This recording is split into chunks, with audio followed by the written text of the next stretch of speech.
Welcome to my channel. अस्सलामुअलैकुम। आइए जानते हैं अफ़ीरा नाम के मायने और इसकी तफसील।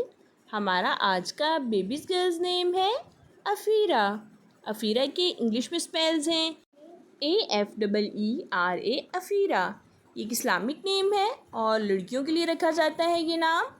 इस नेम के मायने हैं माफ़ करने वाली अफ़ीरा। इस नेम की तफसील है अफ़ीरा फ़ातिमा, अफ़ीरा अंजुम। इस तरह से हम ये नाम रख सकते हैं। आप भी अपने नाम का मायने जानने के लिए कमेंट्स में अपना नाम लिखें और मायने जानिए। एंड अपने नाम की स्पेशल वीडियो बनवाने के लिए भी आप मेरे कमेंट बॉक्स में अपना नाम कमेंट कर सकते हैं। And please like the video, subscribe my channel. Okay dears, फिर मिलेंगे न्यू नेम न्यू वीडियो के साथ। अपना ख्याल रखिएगा, दुआओं में याद रखिएगा। अल्लाह हाफिज़।